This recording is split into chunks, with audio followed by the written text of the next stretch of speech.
Okay, good morning everyone. Thanks for inviting me to come and speak about the work we've been doing in the Catapult on mobility as a service and where we think the future lies. So just in case you're not familiar with the Transport Systems Catapult, we coined the term intelligent mobility when we started around 5 years ago.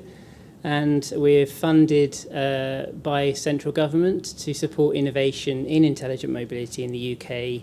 We're here to support jobs and growth, and that makes us different, subtly different to DFT, which has got wider policy objectives around transport planning. Today we're going to talk about four main areas. We're going to quickly recap on the Catapult's work to support jobs and growth through mobility as a service innovation since 2016. We're then going to look at where the mass innovation is going and where we are on this hype cycle and why we haven't seen more mobility as a service being used in the UK. We'll quickly look at some of our research we've done on actually do you and me and travellers and consumers actually want to buy mobility as a service, and is there a real demand pull for this technology and business model? And then just to sum up, look forward to who can actually make it happen, which sort of agents and actors are going to step into our world and actually bring mass to us. So I joined the Catapult in 2016, and my first job was to be commissioned by Department of Transport to write this thought leadership paper on mobility as a service, exploring the opportunity for it in the UK. This is where there are hardly any definitions of mass out there. There was very little on Google. I think there was one other paper available.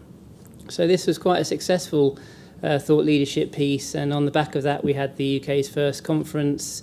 It was really interesting who wanted to come and speak. It was the first time Uber actually had come to speak at a UK conference, and to think now how big Uber is, it's amazing how fast the progress has come. So this really helped to create hype, and now everyone's interested in mass. It's a buzzword, and everyone has their own position papers and thoughts about what it can mean. But however you look at mass as an objective, what's kind of undeniable and what everyone agrees on is it's really going to improve the customer experience.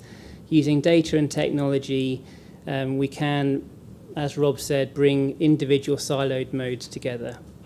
This is the kind of new way we can create integrated transport. And just to recap on what the business model and the sort of ecosystem looks like, it's really a marketplace. It's joining suppliers of seats and vehicles at the bottom of the ecosystem with us as travellers at the top, and having something in the middle that makes sense of the data and supplies the seats and vehicles we need at the time we need them.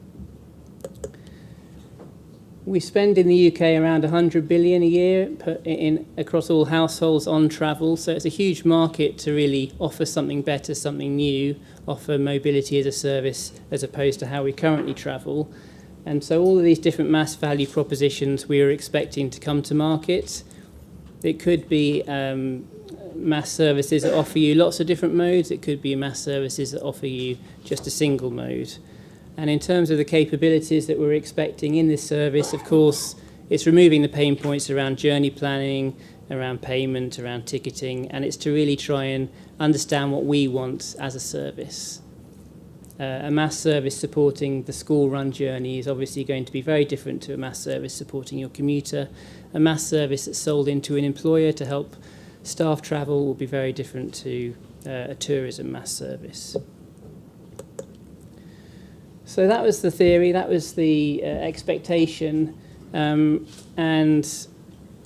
in the Catapult towards the end of last year, we wanted to sort of get back into the market and understand why we're not seeing more multimodal mass. So we embarked on a discovery project where we spoke to around 50 companies, mainly in the transport operator layer of the ecosystem, talking to the CEOs, CTOs of those companies.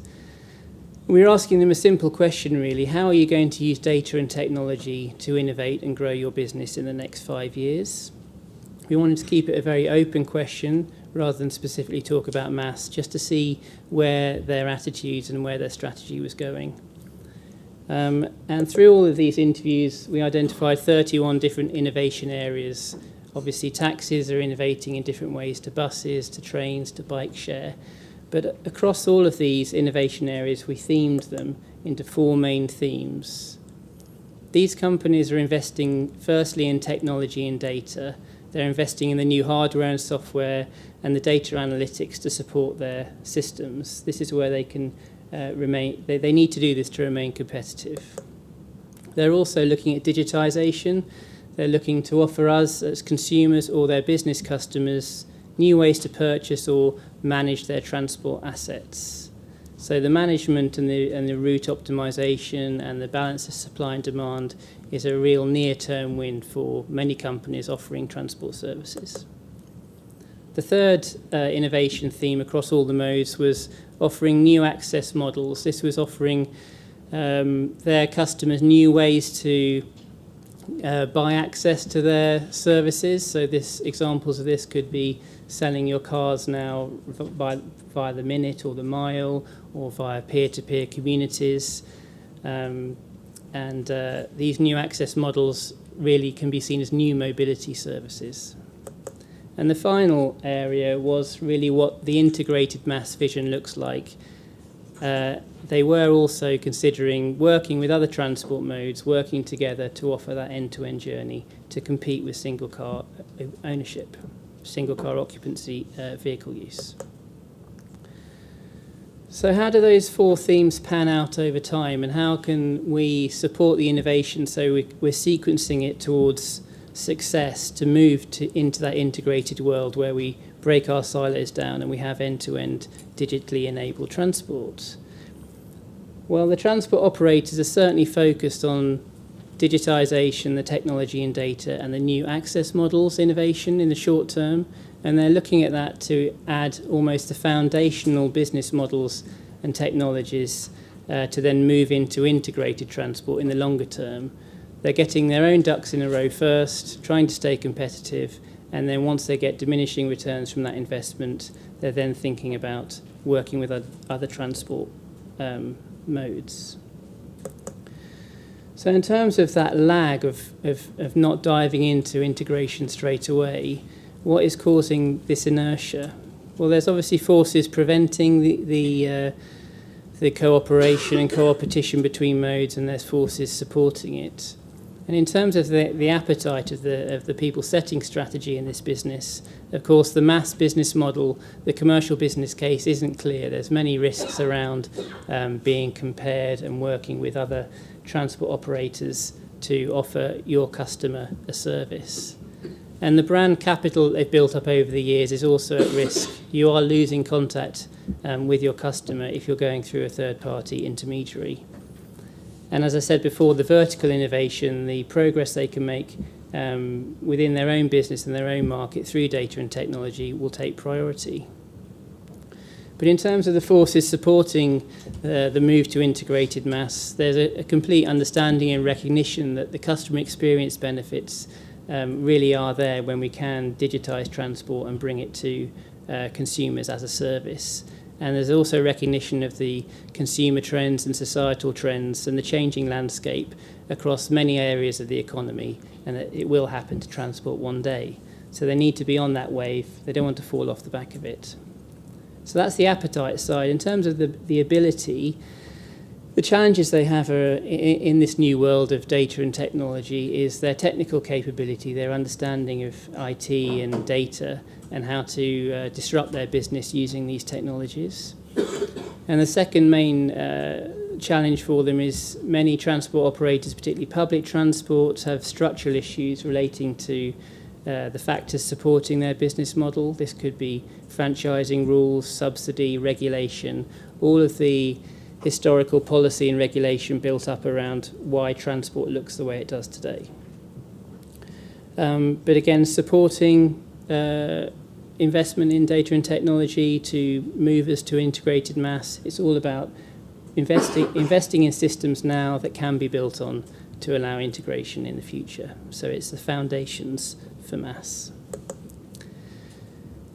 To try and sum up the general attitudes that we perceived across the different sectors of bus, taxi, OEMs and trains, these phrases might kind of ring true. So the buses are really under threat from on-demand, either on-demand buses or the taxi service. So there's strong competitive forces, and the bus industry is in a position of almost innovate or die.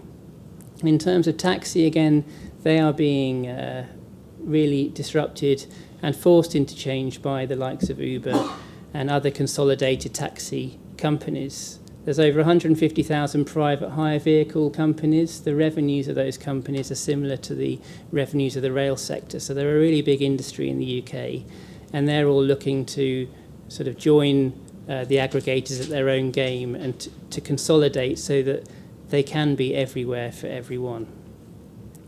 The OEMs, as we're all aware of, are finding it hard. I think BMW's today issued some profit warnings, and they know that disruption always wins. They're investing heavily in new mobility services to keep abreast of these new winning digital ways. And the rail sector is very much a private-public relationship, very present in the press. We all moan about delays and prices of season tickets. They have to be seen to be doing the right thing publicly, and of course to win franchises, the DfT is very keen that they innovate. So they're the kind of personas of different sectors in the transport operators. So that's the supply side. Let's look at the customer demand, and do we want to buy mass, and what sort of mass do we want to buy? So we went and did various focus groups across several cities in the UK, and we had some really good discussions with representative samples of the populations. And we asked them, we kind of explained what mass could be, and we asked them how likely they were and how keen they were to part with their cash to buy it. And they really wanted a staged approach. They wanted to get familiar with journey planning. That was certainly a pain point that they perceived.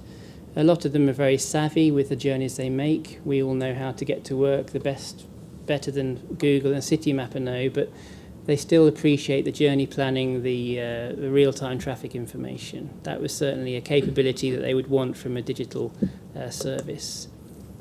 Once they get familiar with that, they're then into certainly buying their transport locally. And once they get familiar with that, they're looking to buy it nationally. And only then did they feel that they could start to contemplate and consider subscription services and this kind of bigger bundling and servitisation of mobility as a service, where you could buy your food and cinema tickets, etc., the kind of Amazon vision. So that was quite interesting for us, that the consumer pull for these services was definitely, they want to be introduced to it and get comfortable with it, rather than diving into a product of all singing and all dancing. So obviously, as transport policymakers and the likes of DfT, we need this integrated transport system. We need to use data and technology to break our silos. So who can make it happen? Just 3 minutes. Yep. There's four main actors. There's the demand side, which we've talked about on the top there. And there's the supply side on the left. Other countries such as Finland, the governments have forced transport operators to work together and share data. But there's this fourth stakeholder group, which are these big platform business models, the likes of Amazon, Uber, etc. They've certainly got the brand, the technology, and the capital to bring us mobility as a service. If we start to think about how the public sector and these big private platforms could work together in the future, if we are relying on them to step into the marketplace, it's really interesting to think about the different goals and perspectives of what success looks like for the public and private sector. This Amazon vision, this network effect, this really, I think it's now the fastest growing company in the world, certainly the biggest company, is really interesting, and I'm sure everyone in here has used some type of Amazon service recently. The question is, do we want the transport system to be marketed and managed through this sort of private sector platform? And where we do have transport services and platforms offering us mobility as a service, such as Uber in London, when the platform rubs up against the state or the policymakers, you get this tension between the regulators bringing them to court and the private sector responding with, do you know that millions and millions of your voters use our services? And this tension is very difficult. And although we as consumers love the innovation, love the disruption, love the customer experience, it's very hard for the democratically elected policymakers to potentially stand up to these organisations. Uber is tiny in the transport sector compared to what an Amazon, an Apple or a Google could be. So talking about regulation then, we've got this much paperwork on managing and investing and appraising in our physical infrastructure, roads, rail, etc. And we've got about this much legislation and policy advice on digital marketplaces. And I think this mismatch between the old world, the old infrastructure, and what we now have as new digital ecosystems enabling transport around our hard-earned tax that's gone into roads, but it's now being leveraged by these new ecosystems, will need more legislation. Having a look at it. So just to summarise then, at present we see integrated mass as being a real challenge. We don't see a lot of integrated mass activity in the marketplace. Vertical innovation is the priority. In the future, we think that platforms could step into the market and speed up this innovation if regulation either can't or won't facilitate these new business models. And of course, in either scenario, the customer experience will be improved, the consumers will love it, but society may not. Thank you very much. Thank you very much, James. Perfect. Thank you very much indeed, James. A really good background and certainly into the information of what the Transport Systems Catapult has worked on. If you haven't before, go to the Transport Systems Catapult and download their MAS study, their report. It is absolutely brilliant reading, as well as they've done something recently called the Travel. I think it's the Traveller's Study, is it, or the How We Travel, which talks about travellers and pain points and looking at solutions for that as well. So that is absolutely fantastic. Thank you very much indeed.